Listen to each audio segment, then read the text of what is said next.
Hello students, welcome to Kaushal classes. आज की video बहुत इंपॉर्टेंट होने वाली है। आज की महा मैराथन क्लास आपके लिए हम लेकर आए हैं और वो सब्जेक्ट आपका है हिंदी। आप देख सकते हैं हिंदी की अभी तक मैंने आपको कोई वीडियो नहीं दी है और कोई भी ऑब्जेक्टिव क्वेश्चंस वगैरह सीरीज़ भी नहीं चलाई है। हिंदी पेपर में आपका आज का सिर्फ मैराथन क्लास आया हुआ है, तो अगर आपने ये वीडियो देख लिया तो हिंदी में आप बहुत अच्छा स्कोर कर आएंगे। सिर्फ एक वीडियो और आपके सारे प्रश्न आप इसी से सॉल्व कर सकते हैं। ठीक है, बहुत सारे आपको अपने एग्ज़ाम में, अपने पेपर में इन्हीं में से प्रश्न हूबहू देखने को मिल जाएंगे।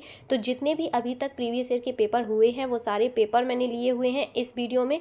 तो आप पूरा वीडियो वॉच करिए, फुल वीडियो देखिए आप थोड़ी थोड़ी वीडियो देखेंगे, बहुत सारी वीडियो देखेंगे हिंदी की, उससे अच्छा है कि आपको सारे पेपर प्रीवियस ईयर के इसी में कराए जा रहे हैं। अति लघुत्री कराए जा रहे हैं, लघुत्री कराए जा रहे हैं, ठीक है, जो आपसे बार बार आपके एग्जाम में पूछे जाते हैं। तो इससे अच्छा है कि आप एक बार एक वीडियो देख लीजिए, एक मैराथन क्लास देख लीजिए, उससे आपका सारा हिंदी जो भी है पूरा सब्जेक्ट आपका कवर हो जाएगा। ठीक है, तो चलिए वीडियो स्टार्ट करते हैं। और जिन लोगों ने हिंदी का मॉडल पेपर नहीं देखा है वो मॉडल पेपर देख लीजिए कि क्या क्या प्रश्न आपको पढ़ के जाने हैं। फिलहाल आज की वीडियो में हम ये स्टार्ट करते हैं आज की वीडियो। और पहला हमारा जो प्रश्न है वो है काव्य को कितने भागों में बांटा जाता है? दृश्य काव्य, श्रव्य काव्य, आ और बा दोनों, इनमें से कोई नहीं। आप देख सकते हैं कि सारे प्रश्न आपको 2020 में ये पूछे गए हैं। ठीक है, चलिए बताइए काव्य को कितने भागों में बांटा गया है? तो ये बांटा गया है आ और बा दोनों, यानी कि दृश्य काव्य और श्रव्य काव्य दोनों में। ठीक है, पठन का अर्थ होता है शाश्वत वाचन, मौन वाचन, आ और बा दोनों, इनमें से कोई नहीं। बताइए तो पठन का अर्थ क्या होता है? आ और बा दोनों, शाश्वत वाचन और मौन वाचन दोनों। ठीक है, तो इसी के साथ बढ़ते हैं अपने नेक्स्ट क्वेश्चन की तरफ। नेक्स्ट हमारा क्वेश्चन है कि मौन वाचन का उद्देश्य है। मौन वाचन का उद्देश्य क्या है? वाचन गति का विकास, पठित सामग्री का अधिग्रहण, वाचन का अभ्यास, आ और बा दोनों। इसका आंसर करिए। तो इसका आंसर होगा आ और बा दोनों। ठीक है, आ और बा दोनों। चलिए, जो शब्दांश किसी शब्द के आदि से निकलकर उसके अर्थ को बदल देते हैं वह क्या कहलाते हैं? जो शब्दांश किसी शब्द के आदि से निकलकर उसके अर्थ को बदल दे वो क्या कहलाते हैं? वो कहलाते हैं प्रत्यय। ठीक है, नेक्स्ट क्वेश्चन। ये सारे 2020 में आए हुए हैं इतने प्रश्न। ठीक है, आप देख सकते हैं आप 2015 में ये प्रश्न पूछे गए हैं। तो प्रश्न हमारा है संज्ञा के स्थान पर प्रयुक्त होने वाले शब्द क्या कहलाते हैं? तो ये तो सभी को पता होगा, जो संज्ञा के स्थान पर प्रयोग किए जाते हैं वो सर्वनाम कहलाते हैं। श्र संयुक्ताक्षर निम्नलिखित व्यंजन के मेल से बना है। किन व्यंजनों के मेल से बना है? ये शब्द भी पूछे जाते हैं। ठीक है, कि ये शब्द किन व्यंजन से मिलकर बना है, ये किससे मिलकर बना है, ये भी आप अच्छे से पढ़कर जाइएगा। तो इसका आंसर होगा श र प्लस आ। ठीक है, चलिए नेक्स्ट क्वेश्चन। खा का उच्चारण स्थल है। ख जो है वो उच्चारण स्थल इसका क्या है? दंत, तालु, कंठ या फिर ओष्ण? क्या होगा? तो इसका आंसर होगा कंठ। ठीक है, चलिए नेक्स्ट हमारा है मुद्रा शब्द का अर्थ है। मुद्रा शब्द का अर्थ है अंगूठी, रुपया, आकृति या फिर उपर्युक्त सभी। बताइए इसका आंसर क्या होगा? तो इसका आंसर होगा उपर्युक्त सभी। अज शब्द का अर्थ क्या होता है? अज शब्द का अर्थ क्या होता है? दशरथ के पिता, आज, अजगर या आजीवन? तो अज कौन है? अज है दशरथ के पिता। ठीक है, नेक्स्ट हमारा क्वेश्चन है गद्य की एक महत्वपूर्ण विद्या है। गद्य की एक महत्वपूर्ण विद्या क्या होती है? कहानी, उपन्यास, निबंध या फिर संस्मरण? तो ये होती है कहानी। चलिए बहुत सारे प्रश्न हैं तो जल्दी जल्दी से आंसर करिए और जल्दी जल्दी से हम इस सीरीज़ को आगे बढ़ाते हैं। बाकी महा मैराथन क्लास है तो थोड़ी सी लंबी तो हो ही जाएगी। आप लोग थोड़ा सा सब्र रखिए और जब आप देखिएगा तो स्पीड थोड़ी सी फास्ट कर लीजिए अपनी वीडियो की, तो आप जल्दी से कवर कर सकते हैं। चलिए नेक्स्ट क्वेश्चन है कहानी तत्व के आधार पर कहानी के भेद कितने होते हैं? तो ये होते हैं 4 भेद। मैं कोशिश कर रही हूँ कि आपकी वीडियो जल्दी से जल्दी अच्छे से आपको समझा भी पाऊँ और जल्दी से जल्दी फिनिश हो सके, ज़्यादा लंबी वीडियो ना हो। नेक्स्ट क्वेश्चन, कहानी की विधियाँ मानी जाती हैं 3, 4, 1 या फिर 2? तो कहानी की कितनी विधियाँ मानी जाती हैं? 4। आरंभिक अवस्था के बच्चों में कहानी शिक्षण की सर्वाधिक उपयुक्त विधि क्या होती है? चित्र विधि, वार्तालाप, प्रश्नोत्तर विधि, कहानी कथन विधि? तो क्या होती है? चित्र विधि। ठीक है, आरंभिक अवस्था में जब बच्चों में कहानी शिक्षण की सर्वाधिक उपयुक्त विधि तो चित्र विधि होगी, क्योंकि बच्चे स्टार्टिंग में सिर्फ चित्र देखते हैं, उन्हें पढ़ना तो आता नहीं है। चलिए नेक्स्ट क्वेश्चन, वाक्यों का वर्गीकरण कितने आधारों पर किया गया है? वाक्यों का जो वर्गीकरण है वो कितने आधारों पर किया गया है? 2 प्रकार पर। जिन वाक्यों में एक उद्देश्य तथा एक ही विधेय होता है उसे हम क्या कहते हैं? जिन वाक्यों में कोई एक वाक्य दिया गया है उसमें एक ही उद्देश्य हो और एक ही विधेय हो तो उसको हम क्या कहते हैं? उसको कहते हैं सरल वाक्य। मिश्र वाक्य कहते हैं। मिश्र वाक्य किसको कहा जाता है? ऑप्शंस पढ़ लेते हैं। जिसमें एक कर्ता और एक ही क्रिया होती है, जिसमें एक से अधिक प्रधान उपवाक्य हों और वे संयोजक अपव्यय द्वारा जुड़े हों, जिसमें एक साधारण वाक्य तथा उसके अधीन दूसरा उपवाक्य हो, या फिर उपर्युक्त में से कोई नहीं। अब आप बताइए मिश्र वाक्य कहते हैं तो किसको कहते हैं? इसका आंसर क्या होगा कि जिसमें एक साधारण वाक्य तथा उसके अधीन दूसरा उपवाक्य हो। ठीक है, चलिए इसी के साथ बढ़ते हैं नेक्स्ट क्वेश्चन की तरफ। और नेक्स्ट हमारा क्वेश्चन है, जिन वाक्यों में एक से अधिक प्रधान उपवाक्य हों और वे संयोजक अपव्यय द्वारा जुड़े हों तो उसको क्या कहते हैं? विधिवाचक, सरलवाचक, मिश्रवाचक, संयुक्त वाचक। उनको हम क्या कहते हैं? उनको कहते हैं संयुक्त वाक्य। ठीक है, नेक्स्ट है, जिन वाक्यों में किसी बात या कार्य न करने का बोध होता है उनको हम कहते हैं आज्ञावाचन, विस्मयवाचक, निषेधवाचक या फिर संकेतवाचक। बताइए, जिन वाक्यों में किसी बात या कार्य न करने का बोध हो उनको क्या कहते हैं? निषेधवाचक। ठीक है, अब इसमें आप ना समझ सकते हैं इसी से कि ना करने का बोध बोला गया है तो निषेधवाचक। ठीक है, श्याम स्कूल जाओ वाक्य कैसा है? विधिवाचक, निषेधवाचक, संकेतवाचक या आज्ञावाचक। इस वाक्य को देख के ही आप समझ सकते हैं कि आज्ञा दी जा रही है, कहा जा रहा है कि श्याम स्कूल जाओ। चलिए नेक्स्ट क्वेश्चन, आहा कितने सुंदर दृश्य हैं, वाक्य किस प्रकार का है? बताइए, ये वाक्य किस प्रकार का है? तो आप सभी को पता होगा ये वाक्य विस्मयवाचक है। ठीक है, रमेश पढ़ा लिखा है या नहीं, वाक्य है कैसा है? निधिवाचक, इच्छावाचक, संदेहवाचक या आज्ञावाचक। रमेश पढ़ा लिखा है या नहीं, यह वाक्य कैसा है? तो ये वाक्य एक संदेहवाचक है, क्योंकि उन्हें संदेह है, उन्हें पता नहीं है, वो कंफर्म नहीं है कि पढ़ा लिखा है या नहीं है, रमेश पढ़ा लिखा है या नहीं। ठीक है, तो उन्हें संदेह है, इस चीज़ से कंफर्म नहीं है। जिन वाक्यों में किसी प्रकार की इच्छा या कामना का बोध होता है उसे हम क्या कहते हैं? उसे हम कहते हैं इच्छावाचक। ठीक है, नेक्स्ट, किस प्रणाली में छात्रों में सक्रियता बनी रहती है? बताइए, प्रश्नोत्तर प्रणाली में, अभिनय प्रणाली में, गीत या फिर व्याख्या प्रणाली में? तो प्रश्नोत्तर प्रणाली जो होती है उसमें सक्रियता बनी रहती है छात्रों की। चलिए नेक्स्ट क्वेश्चन, मनुष्य के भावों की अभिव्यक्ति होती है, मनुष्य के भावों की जो अभिव्यक्ति होती है वो किसके द्वारा होती है? संकेतों द्वारा, वाणी द्वारा, भाव भंगिमाओं द्वारा या फिर उपर्युक्त सभी? तो उपर्युक्त सभी होगा। स्वतंत्र अभिव्यक्ति से बच्चों का कौन सा पक्ष मजबूत होता है? रचनात्मक, कलात्मक, सृजनात्मक या फिर इनमें से कोई नहीं? तो कौन सा होता है? सृजनात्मक। ठीक है, कौन सा पक्ष मजबूत होता है? सृजनात्मक पक्ष। मानव अपने भावों को ध्वन्यात्मक रूप से प्रकट करता है। मानव अपने भावों को ध्वन्यात्मक रूप से प्रकट करता है, उसे मौखिक अभिव्यक्ति कहते हैं। यह कथन किसका है? एक कथन पूछा गया है, तो कथन ये किसका है? ये कथन है रमन बिहारी लाल का।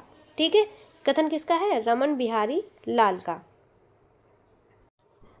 चलिए बढ़ते हैं नेक्स्ट क्वेश्चन की तरफ। नेक्स्ट हमारा क्वेश्चन है कि अभी हमने ये प्रश्न पढ़ा ना, रमन बिहारी लाल। अब पढ़ते हैं, मौखिक अभिव्यक्ति में नहीं आता है।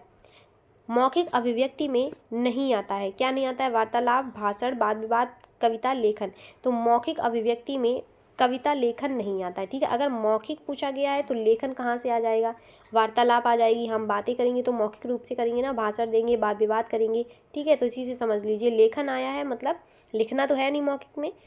नेक्स्ट हमारा क्वेश्चन है, अभिव्यक्ति का उद्देश्य है भाषा और साहित्य के रूप में रुचि में विकास, बोलने का योग्यता, लिखने की योग्यता या फिर उपर्युक्त सभी? तो इसका आंसर होगा उपर्युक्त सभी। नेक्स्ट क्वेश्चन, मौखिक अभिव्यक्ति की विशेषताएं हैं। तो क्या विशेषताएं हैं? उपर्युक्त सभी विशेषताएं हैं। कौन कौन सी? शुद्ध उच्चारण, शुद्ध भाषा की अभिव्यक्ति और सशक्त भाषा। चलिए नेक्स्ट क्वेश्चन, किसने कहा है, मेरा विचार है कि पाठशाला के जीवन में अंतिम वर्ष तक लिखित कार्य की अपेक्षा मौखिक कार्य उपयोगी सिद्ध होता है? ये किसने कहा है? ये आपको बताना है। तो ये कहा है लैम्बार्ड ने। ठीक है, साहित्य में रुचि उत्पन्न की जा सकती है वाद विवाद प्रतियोगिता के द्वारा, अंताक्षरी द्वारा, कवि दरबार द्वारा या फिर उपर्युक्त सभी के द्वारा। तो किसके द्वारा? उपर्युक्त सभी के द्वारा। ठीक है, साहित्य में रुचि की जा सकती है। लिखित अभिव्यक्ति का उद्देश्य है। लिखित अभिव्यक्ति का उद्देश्य क्या होता है बताइए? श्रोता लेखन में रुचि, श्रुत लेखन या फिर शब्दकोश में वृद्धि, उपर्युक्त सभी। इसका आंसर होगा उपर्युक्त सभी। संकेतवाचक वाक्य चुनिए। इसमें से संकेतवाचक आपको वाक्य चुनना है कि ईश्वर सर्वशक्तिमान है, ईश्वर का वास प्रत्येक हृदय में है, ईश्वर करे आप जल्दी स्वस्थ हो जाएं, ईश्वर की माया कहीं धूप कहीं छाया। संकेतवाचक वाक्य चुनना है आपको। इसमें से कौन सा आपको संकेतवाचक वाक्य लग रहा है कि ईश्वर करे आप जल्दी स्वस्थ हो जाएं, संकेत। ठीक है, मयंक सुंदर है वह हसमुख भी है। इस वाक्य का सरल वाक्य में रूपांतरित होगा। मयंक सुंदर है तथा हसमुख भी है, मयंक सुंदर है लेकिन हसमुख है, मयंक सुंदर और हसमुख है, मयंक सुंदर भी है और हसमुख भी है। तो ये तो सीधा सीधा आपको समझ में आ ही रहा होगा कि इसका आंसर क्या होगा। ठीक है, कि मयंक सुंदर और हसमुख है। इसको हमने सरल बनाना है, सरल वाक्य में। चलिए नेक्स्ट क्वेश्चन, किस विकल्प में सही विराम चिन्ह का प्रयोग हुआ है उस पर आपको चिन्ह लगाना है।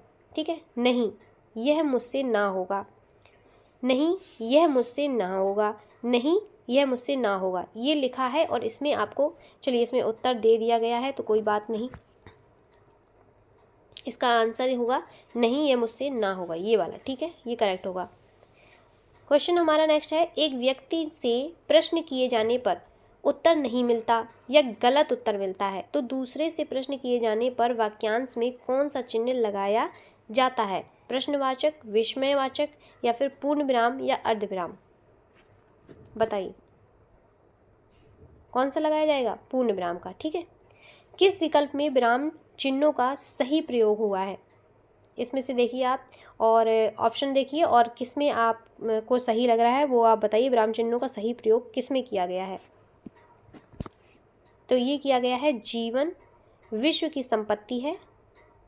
ठीक है, इसमें बिल्कुल सही, क्योंकि इसमें देखिए इस वाले में क्या किया इन्होंने, यहाँ पर कोमा लगा दिया जो नहीं लगेगा, इसमें इन्होंने डैश लगा दिया, योजक चिन्ह लगा दिया जो नहीं लगेगा। ठीक है, इसमें यहाँ इन्होंने जीवन विश्व के बाद में यहाँ कोमा लगा दिया, ये भी नहीं लगेगा।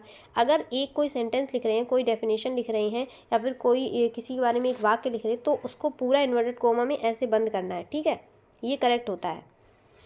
चलिए नेक्स्ट क्वेश्चन, निम्नलिखित में सर्वाधिक उपयुक्त सही चिन्हों वाला विकल्प आपको चुनना है।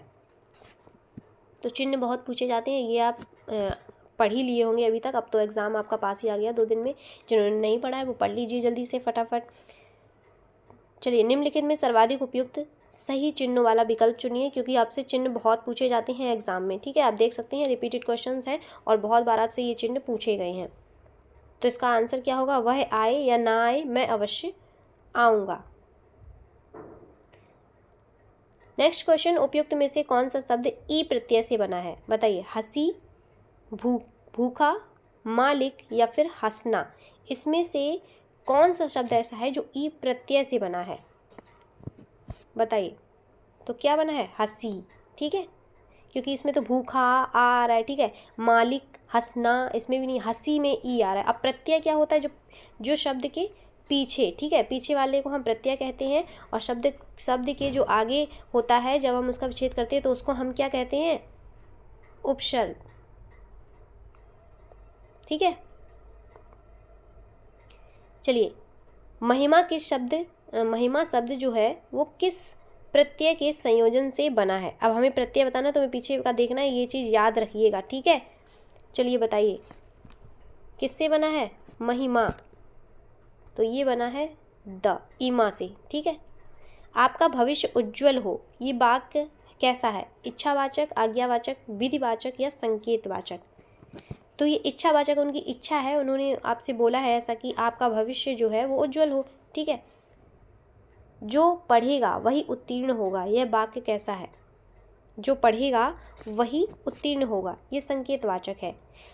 अब ये बात मैं आपसे भी कह सकती हूँ, जो पढ़ेगा वही उत्तीर्ण होगा। ठीक है, अगर आप पढ़ेंगे नहीं, बीच में वीडियो छोड़कर चले जाएंगे, आधी वीडियो स्किप करके चले जाएंगे, ठीक है, आपको जल्दी देखनी है या फिर आप बोर हो रहे हैं, जो भी है, पढ़ाई से वैसे भी बहुत जल्दी बहुत लोग बोर हो जाते हैं, तो आप स्पीड थोड़ी सी फास्ट कर दीजिए। अगर आप आज बोर हो गए या फिर आपने आज अगर वीडियो नहीं देखा, पूरा वॉच नहीं किया, तो फिर कल आप अपने एग्ज़ाम में क्या लिखेंगे जाके। इनमें से मिश्र वाक्य कौन सा है, बताइए। इनमें से मिश्र वाक्य कौन सा है, ये तो आपको देख के ही समझ में आ रहा होगा कि मिश्र वाक्य इनमें से कौन सा है। ठीक है, जो लोग स्वस्थ रहते हैं उन्हें वैद्य के पास नहीं जाना पड़ता। ये मिश्र, जब हम दो वाक्यों को मिला देते हैं तो उनको हम मिश्र वाक्य कहते हैं। ठीक है, चलिए नेक्स्ट क्वेश्चन। निम्नलिखित में से इच्छार्थक वाक्य कौन सा है। सौरभ को बुलाओ, तुम्हारा मन मंगल हो, और तुमने सुना होगा आज विद्यालय में अवकाश है। इसमें से इच्छार्थक वाक्य कौन सा है। तुम्हारा मन मंगल हो। राकेश आया होगा, वाक्य कैसा है। राकेश आया होगा, यह वाक्य कैसा है, संदेहवाचक। ठीक है, उन्हें संदेह है, राकेश आया होगा, वो पूछ रहे हैं राकेश आया होगा, तो संदेहवाचक है, उन्हें पता नहीं है, कंफर्म नहीं है। जो गरीबों की सहायता करते हैं वे धर्मात्मा होते हैं, यह वाक्य कैसा है। जो गरीबों की सहायता करते हैं वो धर्मात्मा होते हैं, यह वाक्य कैसा है, संयुक्त वाक्य है। ठीक है, चलिए नेक्स्ट क्वेश्चन।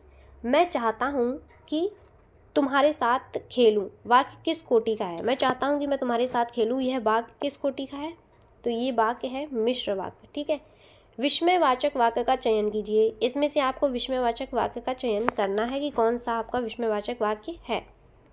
छी, कितनी बुरी बात है। ठीक है, छी, आहा, ओहो, ये सब क्या होते हैं, विस्मयवाचक। ठीक है, चलिए नेक्स्ट क्वेश्चन। आज्ञावाचक वाक्य को चिन्हित करिए। इसमें से आज्ञावाचक जो वाक्य है उसको आप चिन्हित करिए। कौन सा आपको आज्ञावाचक वाक्य लग रहा है। जल्दी दरवाज़ा खोलो। ठीक है, उसने दरवाज़ा खोला, ये बता रहे हैं उसने दरवाज़ा खोला, उसके द्वारा दरवाज़ा खोला गया, ये भी तो जल्दी दरवाज़ा खोलो, ये आज्ञा दे रहे हैं ना। ठीक है, अब ये तो प्रश्नवाचक है। चलिए नेक्स्ट क्वेश्चन। सर्वनाम के कितने भेद होते हैं, ये भी आप सभी को पता होगा कि सर्वनाम के 6 भेद होते हैं। सार्वनामिक विशेषण सर्वनाम के बाद आते हैं, क्रिया के बाद आते हैं, संज्ञा के पहले आते हैं या संज्ञा के बाद आते हैं। कब आते हैं, तो ये आते हैं संज्ञा के पहले। नेक्स्ट क्वेश्चन है, आलस्य शब्द का विशेषण होता है। आलस्य शब्द का जो विशेषण होता है वो क्या होता है, आलसी। ठीक, प्रविशेषण कहते हैं। प्रविशेषण किसे कहते हैं, विशेषण की विशेषता बताने वाला शब्द, विशेष से पहले लगने वाला विशेषण, विशेष की विशेषता बताने वाला शब्द या विधेय की विशेषता बताने वाला शब्द। प्रविशेषण किसे कहते हैं, प्रविशेषण कहते हैं विशेषण की विशेषता बताने वाला जो शब्द, जो विशेषण की भी विशेषता बताए वो होता है प्रविशेषण। विशेषण की दृष्टि से अशुद्ध वाक्य का चयन कीजिए। विशेषण की दृष्टि से अशुद्ध वाक्य का हमें चयन करना है, तो कौन सा है, शीला जो है वो गुणवान नायिका है। ठीक है, ये कैसा है, अशुद्ध वाक्य है। किस वाक्य में सकर्मक क्रिया है, बताइए किस वाक्य में सकर्मक क्रिया है। सकर्मक और अकर्मक क्रिया के बारे में भी आप लोग पढ़ लीजिए। किस वाक्य में सकर्मक क्रिया है, शिक्षक ने छात्र को पढ़ाया। ठीक है, शिक्षक ने छात्र को पढ़ाया। बढ़ते हैं नेक्स्ट क्वेश्चन की तरफ। नेक्स्ट हमारा क्वेश्चन है, सकर्मक क्रिया शब्द कौन सा है। इसमें से सकर्मक क्रिया शब्द कौन सा है, बताइए। तो क्या होगा, लिखना। ठीक है, किस वाक्य में किस वाक्य में कर्तव्यवाच्य का प्रयोग हुआ है। ममता पुस्तक पढ़ती है, रमेश स्कूल जाओ, शायद वह राम का भाई है, बैठा नहीं जाता। इनमें से बताइए कर्तव्यवाच्य कौन सा है, तो कौन सा है, ममता पुस्तक पढ़ती है। क्रिया के मूल रूप को क्या कहते हैं, जल्दी जल्दी से आंसर करिए क्योंकि बहुत सारे क्वेश्चंस हैं। आज अगर इतना स्लो चलेंगे तो फिर हम लोग आज की मैराथन क्लास में सारे कंप्लीट नहीं कर पाएंगे, क्योंकि अभी हमें अति लघुत्तरी लघुत्तरी सारे प्रश्न करने हैं। चलिए बताइए किस वाक्य में कर्तवाच्य का प्रयोग हुआ है। ये तो हो चुका ना। नेक्स्ट क्वेश्चन हमारा क्या था कि क्रिया के मूल रूप को क्या कहते हैं। हाँ बताइए, क्रिया के मूल रूप को क्या कहते हैं, तो कहते हैं धातु। उपर्युक्त में से कौन सा शब्द नी प्रत्यय से बना है, बताइए। उपर्युक्त में से कौन सा प्रत्यय नी शब्द से, नी प्रत्यय से बना है, तो किससे बना है, करनी। ठीक है, करनी नी प्रत्यय से बना है। जातिवाचक संज्ञा शब्द है डॉक्टर, कामायनी, सुशील और बचपन। इनमें से जातिवाचक संज्ञा कौन सा है, बताइए। ये तो पता ही होगा, तो डॉक्टर। ठीक है, निम्नलिखित में से कौन सा शब्द संज्ञा है, संज्ञा शब्द बताइए। क्रोध। चलिए नेक्स्ट क्वेश्चन, कौन सा शब्द हमेशा बहुवचन में प्रयुक्त होता है? कौन सा शब्द हमेशा बहुवचन में प्रयुक्त होता है? तो प्राण जो है वो बहुवचन में हमेशा प्रयुक्त होते हैं। चलिए बढ़ते हैं हम अपने नेक्स्ट। अब ये क्या दिया गया है कि 132 से 145 सभी प्रश्न के 4-4 वाक्य दिए गए, इनमें से कोई एक वाक्य सही है। आपको सही वाक्य चुनना है, वही आपका उत्तर होगा। चलिए 4-4 वाक्य दिए गए हैं, इनमें से आपको सही वाक्य चुनना है। रवि 7वीं कक्षा में पढ़ता है, रवि 7वीं कक्षा में पढ़ता है, रवि 7वें में पढ़ता है, रवि 7 कक्षा में पढ़ता है। इसमें से सही वाक्य का चुनाव करना है। सही वाक्य कौन सा है? तो सही वाक्य कौन सा है? रवि 7वीं कक्षा में पढ़ता है। नेक्स्ट हमारा है अपने सभी सामानों को संभाल कर रखिए, अपने सभी सामानों को संभाल कर रखिए, या फिर अपने सामानों को संभाल कर रखिए, अपने सामान को संभाल कर रखिए। बताइए, सबसे पहले तो हमें यही पता होना चाहिए संभाल कर रखिए कैसे लिखा होता है। ठीक है, तो शुद्ध अशुद्ध वाक्य भी पूछे जाते हैं। तो किसका करेक्ट क्या होगा? अपने सभी सामानों को संभाल कर रखिए। संभाल कर ऐसे लिखना है और सभी सामानों को भी हमें लिखकर देना है। तो ये करेक्ट वाक्य आपका हो जाएगा। नेक्स्ट वाक्य आप देखते हैं कि आपको आशीर्वाद की आवश्यकता है। अच्छा, बहुत सारे लोग अभी तक आशीर्वाद नहीं लिख पाते हैं कि आशीर्वाद कैसे लिखा जाता है।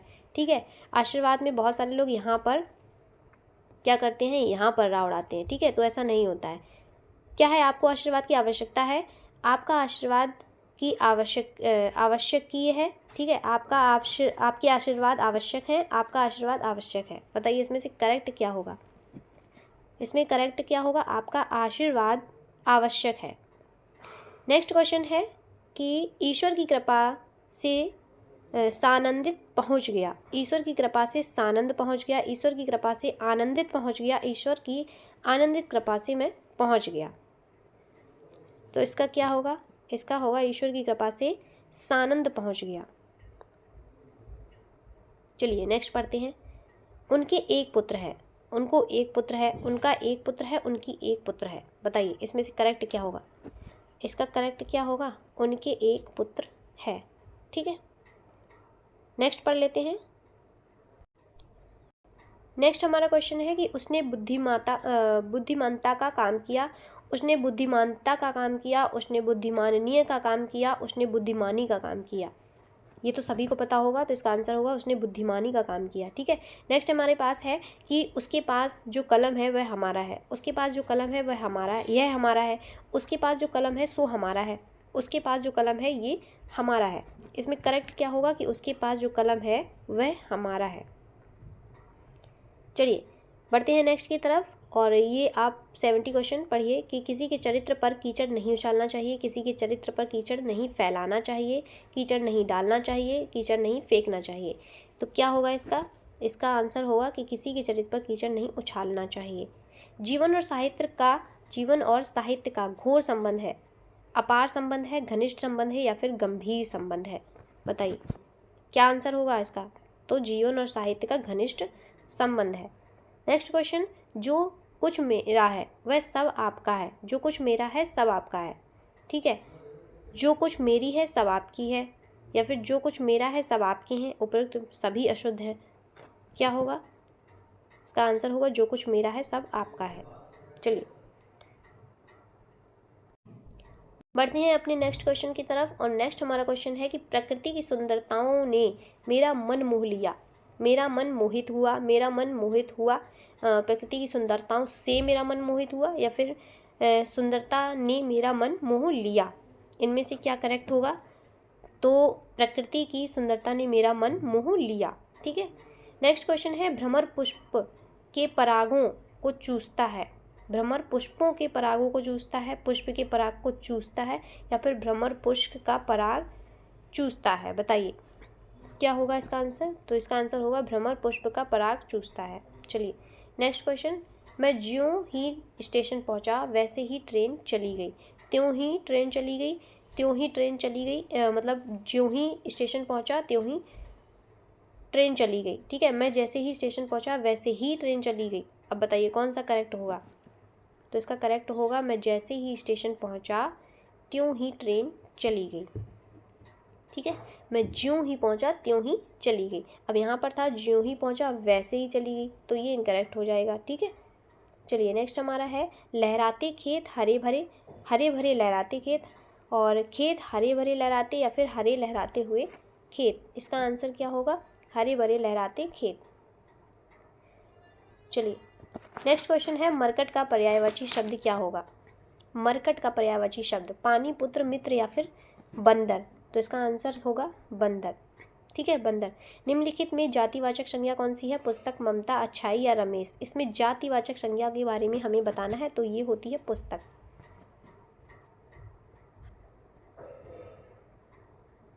फा का उच्चारण स्थान क्या है? बताइए, फा का उच्चारण स्थान क्या होता है? ओष्ण। किस वाक्य में वचन का सही प्रयोग हुआ है? किस वाक्य में हुआ है? मेरे होश उड़ गए। चलिए नेक्स्ट है, राम ने बाण से रावण को मारा। वाक्य में बाण से कौन सा कारक है? कौन सा है? करण। ठीक है, अब कारक आपको याद ही होंगे। ठीक है, कर्ता ने कर्म को करण से के द्वारा, ऐसे करके आप याद कर सकते हैं, तो उससे आपको अच्छे से आराम रहता है एग्जाम में पढ़ने के लिए। ठीक है, कौन सा युग्म असंगत है? कौन सा युग्म असंगत है ये हमें बताना है, तो कौन सा है इसमें से असंगत? बताइए जल्दी जल्दी से। तो पेड़ से फल गिरा। ठीक है, ये कैसा है? असंगत। चलिए, जिसकी लाठी उसकी भैंस में रेखांकित जो शब्द है वो कौन सा है? पुरुषवाचक सर्वनाम, निजवाचक, संबंधवाचक या फिर निश्चयवाचक, कौन सा है? तो है संबंधवाचक सर्वनाम। चलिए बढ़ते हैं नेक्स्ट क्वेश्चन की तरफ। नेक्स्ट हमारा क्वेश्चन है कि निश्चयवाचक सर्वनाम है, निश्चयवाचक सर्वनाम कौन सा है? तो इसमें निश्चयवाचक सर्वनाम है यह। ठीक है, कौन सा है? यह। किस वाक्य में विशेषण संबंधी अशुद्धि नहीं है? जहाँ ज्वर की सर्वोत्कृष्ट चिकित्सा होती है, कहीं से खूब ठंडा बर्फ लाओ, उसमें एक गोपनीय रहस्य है, आप जैसा सज्जन कौन होगा।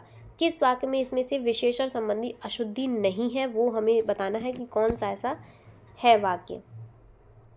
तो इसका आंसर होगा जहाँ ज्वर की सर्वोत्कृष्ट चिकित्सा होती है।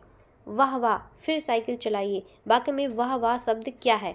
जैसा अभी मैंने आप सभी को बताया था कि जब वाह ओ, तो ये सब क्या होते हैं? विस्मयादि बोधक। ठीक है, क्या होते हैं ये? विस्मयादि बोधक अपव्यय। परस्मयी शब्द में कौन से विशेषण का बोध होता है? जो परस्मयी शब्द है उसमें कौन से विशेषण का बोध होता है? तो गुणवाचक विशेषण का बोध होता है। चलिए नेक्स्ट क्वेश्चन, वह गलत होने से डॉट डॉट डॉट डरती है। वाक्य में उचित क्रिया विशेषण शब्द आएगा, कौन सा? वह गलत होने से बहुत डरती है, तेज डरती है, अचानक डरती है या फिर धीरे धीरे डरती है। तो ये तो पता ही होगा कि बहुत डरती है। ठीक है, यह मेरा डॉट डॉट है कि आज वर्षा अवश्य होगी। ये मेरा कथन है, ये मेरा आकलन है, ये मेरा अनुभव है, ये मेरा अनुमान है। तो आज वर्षा होगी, इसका हम लोग अनुमान ही लगाते हैं ना, कि ऐसे बादल देखते हैं फिर कहते हैं आज लगता है आज वर्षा होगी, तो ये हम अनुमान लगाते हैं। ठीक है, नेक्स्ट क्वेश्चन, सभी श्रोता यथा स्थान बैठे थे। व्याकरण की दृष्टि से इस वाक्य में रेखांकित पद यथा स्थान क्या है, ये हमें बताना है। तो यथा स्थान क्या है? ये है अपव्यय। ठीक है, चलिए नेक्स्ट क्वेश्चन, जटिल विशेषण के लिए निम्नलिखित में से उपयुक्त संज्ञा होगी? दृष्टि, प्रश्न, समस्या या स्थिति, क्या होगी? ये होगी समस्या। रिक्त स्थानों की पूर्ति के लिए उपयुक्त कारक चिन्ह का चयन कीजिए। प्रत्येक प्रश्न डॉट डॉट डॉट 4 संभावित उत्तर दिए गए हैं। प्रत्येक प्रश्न के लिए 4 संभावित, या फिर प्रत्येक प्रश्न में 4 संभावित, या फिर के या से, कौन सा आपको उपयुक्त कारक चिन्ह इसमें से लगाना है? कौन सा लगाएंगे? तो प्रत्येक प्रश्न के 4 संभावित उत्तर दिए गए हैं। ठीक है, नेक्स्ट क्वेश्चन हमारा कि हीरा जयपुर में दिल्ली जा रहा है। हीरा जयपुर से दिल्ली जा रहा है, इस वाक्य में कारक कौन सा है? इस वाक्य में कारक कौन सा है? अपादान कारक। ठीक है, चलिए मानव शब्द के लिए उपयुक्त, मानव शब्द के लिए उपयुक्त भाववाचक संज्ञा का चयन कीजिए। भाववाचक संज्ञा बतानी है मानव की, तो क्या होगी? मानवता। ठीक है, इसमें भाव होता है। किस वाक्य में कर्मवाच्य का प्रयोग हुआ है? इसमें हमें बताना है कि किसमें कर्मवाच्य का प्रयोग हुआ है। इनमें से इतने वाक्यों में से, मुझसे पढ़ा नहीं जाता, राम पत्र लिखता है, राम द्वारा पत्र पढ़ा जाता है, उपयुक्त में से कोई नहीं। तो क्या होगा? राम द्वारा पत्र पढ़ा जाता है। ठीक है, राम पत्र पढ़ रहा है तो वो कर्म कर रहा है, ठीक है, तो कर्म वाच्य होगा। लिखा नहीं जाता वाक्य में कौन सा वाच्य है? कृतवाच्य, कर्मवाच्य, भाववाच्य या इनमें से कोई नहीं। अब मुझसे लिखा नहीं जाता, अब मुझसे चला नहीं जाता, ठीक है, अब मुझसे खाया नहीं जाता, अब ये चीज़ मुझसे सहन नहीं होता। तो ये सब चीज़ें क्या होती हैं, क्या होती हैं? ये हम अपने भाव प्रकट करते हैं, तो भाववाच्य होती हैं, ठीक है। इनमें से किस वाक्य में आर्थक क्रिया का रूप प्रयुक्त हुआ है?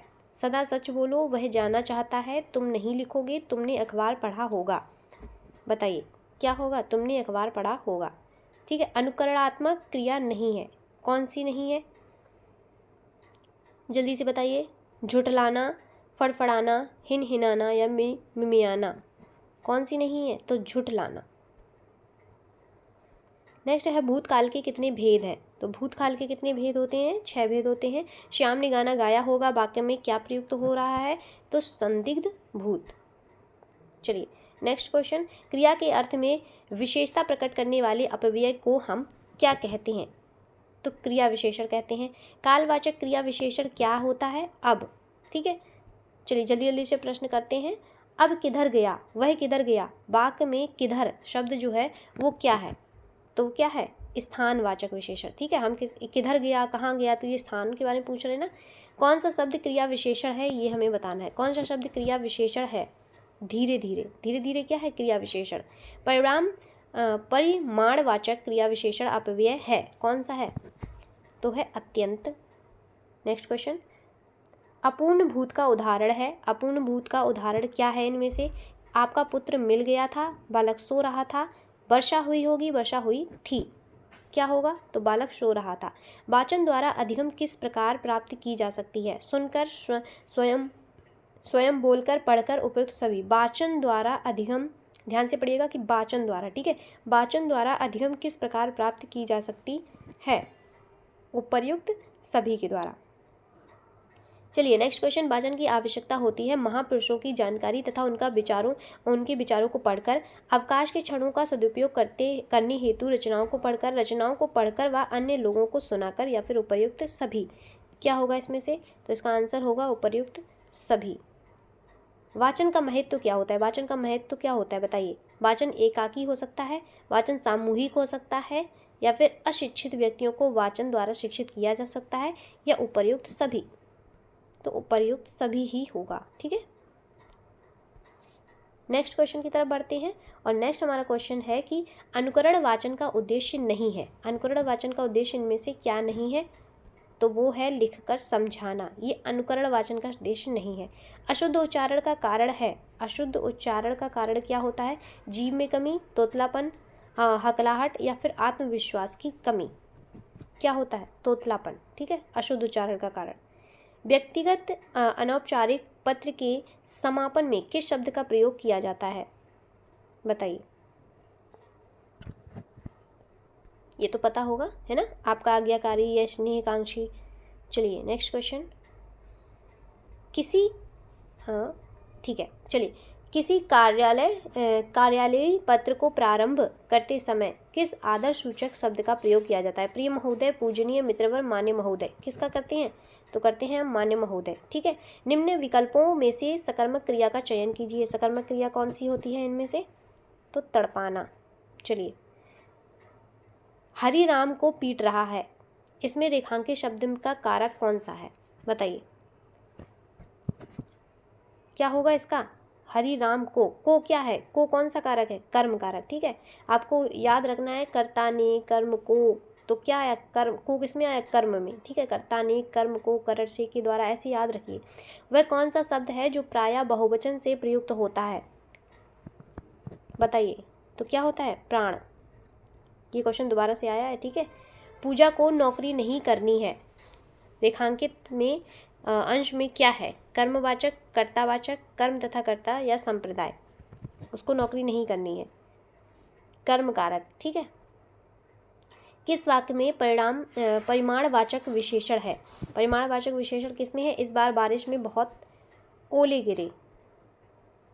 नेक्स्ट क्वेश्चन बढ़ते हैं कि निम्नलिखित में से किस शब्द का एक पर्याय पुल्लिंग है? गाय, ग्रंथ, शेर, या अर्क। किसका है? तो ग्रंथ का, ठीक है। मगरमच्छ का स्त्रीलिंग बताइए। क्या होगा? मगरमच्छी। मगरमच्छ का स्त्रीलिंग क्या होगा? मादा मगरमच्छ। ठीक है। वर्षा शब्द का उचित बहुवचन लिखिए। वर्षा शब्द का उचित बहुवचन क्या होगा? वर्षा शब्द का बहुवचन भी वर्षा ही होगा।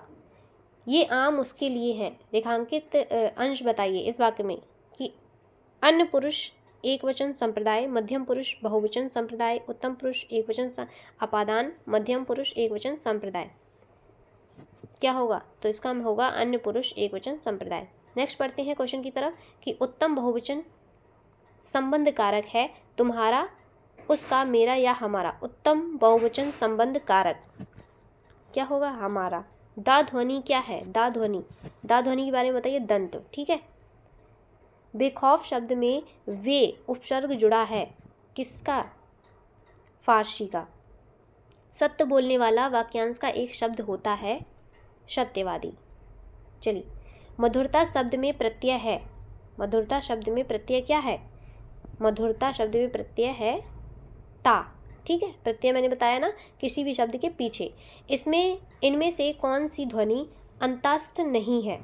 इनमें से कौन सी ध्वनि अंतस्थ नहीं है? तो वो है बा। चलिए नेक्स्ट क्वेश्चन हम देखते हैं कि बच्चों को कहानी सुनाते समय बीच बीच में उनकी कल्पनाशीलता को जागृत करने के लिए क्या पूछना चाहिए? बताइए।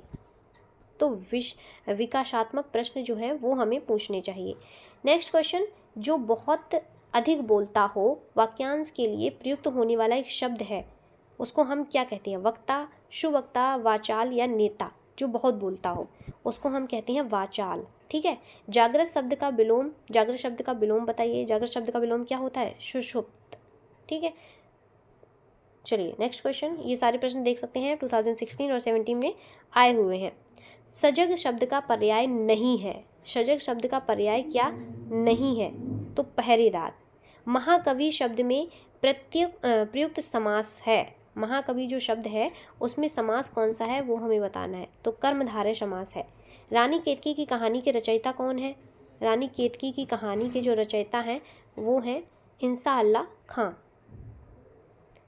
चलिए 2019 में क्वेश्चन आए हुए हैं कि कवि शब्द की स्त्रीलिंग बताना है।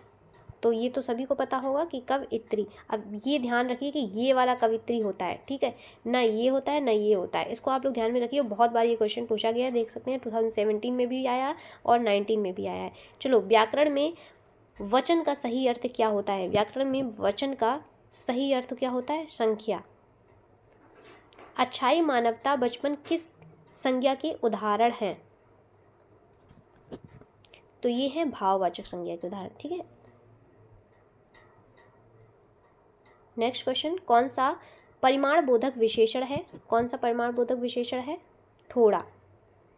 प्रत्यय शब्द में प्रत्यय कौन सा है? प्रत्यय शब्द में प्रत्यय है क्या होता है? प्रत। ठीक है। प्रत प्रत्यय होता है। पूर्ण विराम का प्रयोग किया जाता है। पूर्ण विराम का प्रयोग कब किया जाता है? जब वाक्य के अंत में, जब हम किसी वाक्य का अंत करते हैं तो पूर्ण विराम का हम प्रयोग करते हैं। निम्नलिखित में स्त्रीलिंग शब्द कौन सा है? मित्र, उपहार, सूचना या अध्याय। तो उपहार जो है वो स्त्रीलिंग शब्द है, इसीलिए स्त्रियों को उपहार बहुत पसंद है। चलिए 2018 में चौराहा शब्द में समास है। चौराहा शब्द में कौन सा समास है? चौराहा शब्द में द्विगु समास है। कोई खड़ा है, इस वाक्य में प्रयुक्त कोई किस प्रकार का सर्वनाम है? तो अनिश्चयवाचक। हमें पता तो है नहीं कौन खड़ा है ना। कहानी एक गमला है जिसमें एक ही पौधे का माधुर्य अपने समुन्नत रूप में दृष्टिगोचर होता है। यह कथन जो है वो किसका है? ये कथन प्रेमचंद का है। बच्चों की शिक्षा ग्रहण करने के मार्ग में बाधक होने वाले भाव कौन से होते हैं? तो वो होते हैं उपरोक्त सभी। कौन से? संकोच भी होता है, झिझक भी होता है, शर्मीला होना भी होता है। ठीक है। चलिए नेक्स्ट क्वेश्चन, शिक्षक बच्चों से नज़दीकी प्राप्त कर सकते हैं कैसे? उपरोक्त सभी पर बातचीत करके। कौन कौन से? परिवेशीय विषयों पर, सामाजिक घटनाओं पर या फिर उनके अनुभव पर। सभी पर आप बातचीत करके नज़दीकी प्राप्त कर सकते हैं बच्चों से। नेक्स्ट क्वेश्चन है कि बालक के सुनने, बोलने, समझने तथा अभिव्यक्ति की दक्षता का विकास अधिक प्रभावी होगा यदि उनसे बातचीत होगी। कैसे? क्रियाकलाप, परिवेश, परिवार इत्यादि पर बातचीत होगी या फिर उपर्युक्त सभी, तो क्या होगा उपयुक्त सभी। उच्चारण में सशक्त क्षमता होती है अभिव्यक्ति की, सुनने की, लिखने की या फिर सभी की, तो अभिव्यक्ति की। नेक्स्ट क्वेश्चन, दैनिक जीवन में महत्वपूर्ण स्थान है, दैनिक जीवन में महत्वपूर्ण स्थान किसका है, गद्य का। उच्चारण शिक्षण का उपयुक्त अवसर है प्राथमिक स्तर, माध्यमिक, स्नातक या फिर तीनों, तो है प्राथमिक स्तर का। ठीक है। कक्षा 1 से 3 में सहारा लिया जाता है किसका, किसका सहारा लेते हैं, गीत प्रणाली का। ठीक है, बच्चों को गा गा के सुनाते हैं, कविताएं पढ़ाते हैं। कविता शिक्षण के लिए दोषपूर्ण प्रणाली है, कविता शिक्षण के लिए दोषपूर्ण प्रणाली क्या है, शिक्षण प्रणाली। ठीक है। निम्नलिखित में से कौन सा व्यंजन ऊष्म व्यंजन कहलाता है, तो ये श, स, श ये सारे कैसे हैं, ऊष्म व्यंजन। ठीक है। चलिए, ये आज के हमारे ऑब्जेक्टिव क्वेश्चन जो है वो कंप्लीट हो चुके हैं। चलिए, तो इसी के साथ अब बात करते हैं हम अति लघुत्तरी और लघुत्तरी कुछ प्रश्नों के बारे में जो आपसे बार बार आपके एग्जाम में पूछे जाते हैं। पहला प्रश्न हमारा है कि वाचन कितने प्रकार के होते हैं, तो वाचन हमारे 2 प्रकार के होते हैं, सस्वर वाचन और मौन वाचन। ठीक है। ध्वनि कितने प्रकार की होती हैं, ध्वनि भी 2 प्रकार की होती हैं, सार्थक ध्वनि, निरर्थक ध्वनि। शब्द किसे कहते हैं, अपने भावों को दूसरों तक प्रसारित करने हेतु ध्वनि प्रतीकों का उपयोग करना पड़ता है। इन ध्वनियों के मेल को हम क्या कहते हैं, शब्द कहते हैं। ठीक है।